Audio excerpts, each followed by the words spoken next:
चंद्रयान-3 के महाअभियान ने चांद पर सफलता का एक नया अध्याय रच दिया है। भारत अब विश्व का ऐसा पहला देश बन चुका है जिसने सबसे पहले चांद के दक्षिणी ध्रुव पर अपने लैंडर विक्रम की सफलतापूर्वक लैंडिंग करवाई। चांद के जिस हिस्से पर चंद्रयान-3 ने लैंडिंग की है उसे चांद का डार्क साइड कहा जाता है, यानी चांद का वो पिछला हिस्सा जो कभी भी धरती से दिखाई नहीं देता। ये बेमिसाल उपलब्धि हासिल करने के बाद इसरो के वैज्ञानिक खुशी से झूम उठे हैं। जैसे ही चंद्रयान के लैंडर विक्रम ने चांद की सतह पर अपने पांव जमाए, इसरो स्टेशन में इस ऐतिहासिक पल को देख रहे वैज्ञानिक अपनी अपनी कुर्सियों से उछल पड़े। इस सफलता के बाद इसरो स्टेशन में ही वैज्ञानिकों ने वंदे मातरम के नारे लगाने शुरू कर दिए।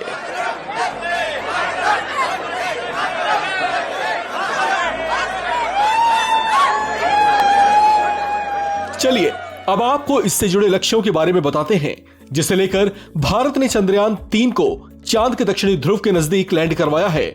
चांद पर चंद्रयान-3 के लैंडर विक्रम की सफलतापूर्वक लैंडिंग के बाद उसमें मौजूद रोवर, जिसका नाम प्रज्ञान है, वो लैंडर से अलग होकर चांद की सतह पर अपने काम में जुट जाएगा। रोवर चांद की सतह पर घूम घूम कर धरती पर इसरो को रिसर्च के लिए आंकड़े भेजना शुरू कर देगा। वो आंकड़े मिलते ही इसके एनालिसिस के लिए इसरो की एक बड़ी टीम ने व्यापक स्तर पर इंतजाम किए हैं। चांद की सतह पर रोवर प्रज्ञान 14 दिनों तक अलग अलग हिस्से में घूमकर आंकड़े जमा करता रहेगा। इसके लिए इसमें 2 खास तरह के उपकरण लगाए गए हैं। इसमें से एक है LIBS यानी इंड्यूस्ड ब्रेकडाउन स्पेक्ट्रोस्कोप।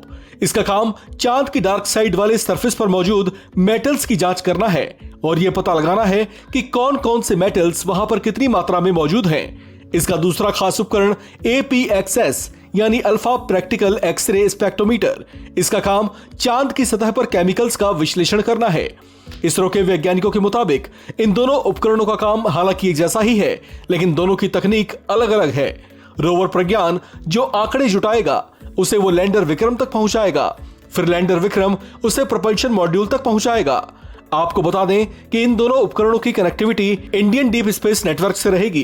ये जो भी आंकड़े धरती तक पहुंचाएंगे वो कर्नाटक में मौजूद ब्यालालू की एक लेबोरेटरी में पहुंचेंगे, जिसका फौरन विश्लेषण शुरू कर दिया जाएगा। इसके बाद संबंधित रिसर्च पेपर को इसरो जारी करेगा। आपको बता दें कि ये अपने आप में एक तरह का दुर्लभ मिशन है। अंतरिक्ष विज्ञान के इतिहास में ऐसा पहली बार हुआ जब चंद्रयान-3 का लैंडर विक्रम चांद के दक्षिणी ध्रुव के नजदीक डार्क साइड में उतारा गया है। चांद के पीछे इससे पहले इंसान या इंसान के बनाए किसी भी उपकरण की पहुंच नहीं रही है। चंद्रयान-3 मिशन की सफलता चांद पर मानव की पहुंच को एक कदम और आगे लेकर जाएगी और चांद के पीछे वाले हिस्से से जुड़े कई बड़े राज खोलेगी। भारत की इस बड़ी सफलता के बाद अब चांद के पिछले हिस्से से जुड़े रहस्यों पर से पर्दा उठ पाएगा।